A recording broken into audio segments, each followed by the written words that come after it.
السلام علیکم ورحمۃ اللہ وبرکاتہ۔ آج کا ٹاپک ہے استخارہ کے حوالے سے۔ استخارہ کا لغوی معنی ہے خیر طلب کرنا، یعنی جب بھی کوئی بندہ کوئی نیا کام کرنا چاہے تو اس کے لیے ضروری ہے کہ وہ اللہ رب العالمین کی پاک ذات سے مشاورت طلب کرے، یعنی استخارہ کرے۔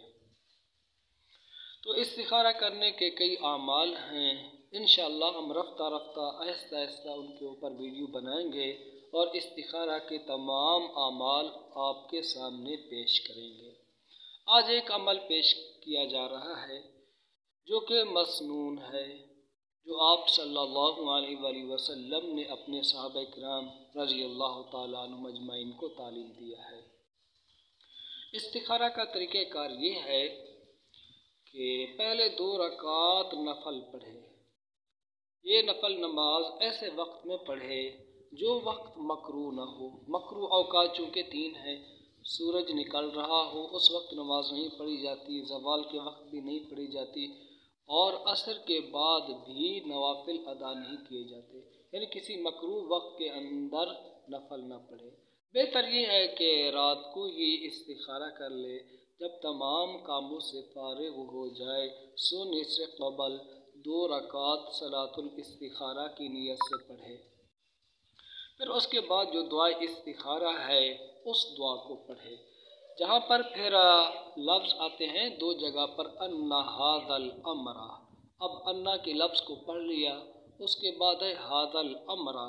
اگر عربی جانتا ہو تو یہاں پر انا کے بعد وہ الفاظ عربی میں بھی کہہ سکتا ہے، اگر عربی نہیں جانتا ہے تو وہاں پر اسی چیز کا اسی کام کا دل میں خیال لائے۔ عربی جانتا ہو تو انا کے بعد یوں کہے ان ھذا النکاح، ان ھذا النکاح، ان ھذا السفر، ان ھذہ التجارۃ۔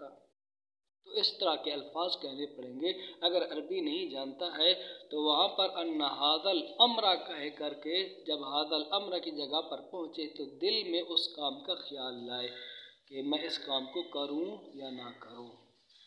ٹھیک ہے، دونوں جگہ پر اس کام کو، اس کا تصور اپنے ذہن کے اندر لانا ہے۔ تو استخارہ بعض معاملات کے اندر کیا جاتا ہے، جیسا کہ کہیں نکاح بندہ اپنا کرنا چاہے یا اپنی بچی کا کرنا چاہے تو استخارہ کر لے کہ وہ جگہ میرے لیے بہتر ہے کہ بہتر نہیں ہے۔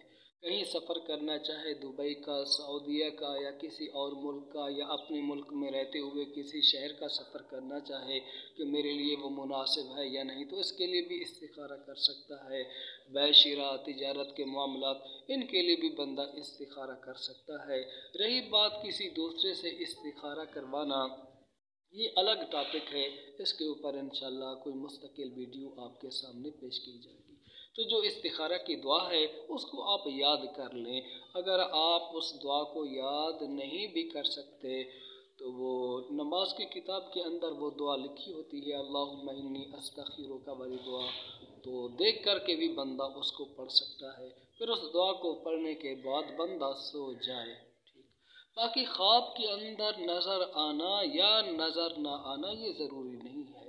بعض کہتے ہیں جی خواب میں ہمیں کچھ نہیں نظر آیا تو کیا مطلب ہم اس کام کو نہ کریں، بلکہ جس طرف آپ کا دل متوجہ ہو جائے، جو قلبی رجحان اس کام کی طرف بڑھ جائے نا استخارہ کرنے کے بعد، پھر وہ آپ کریں۔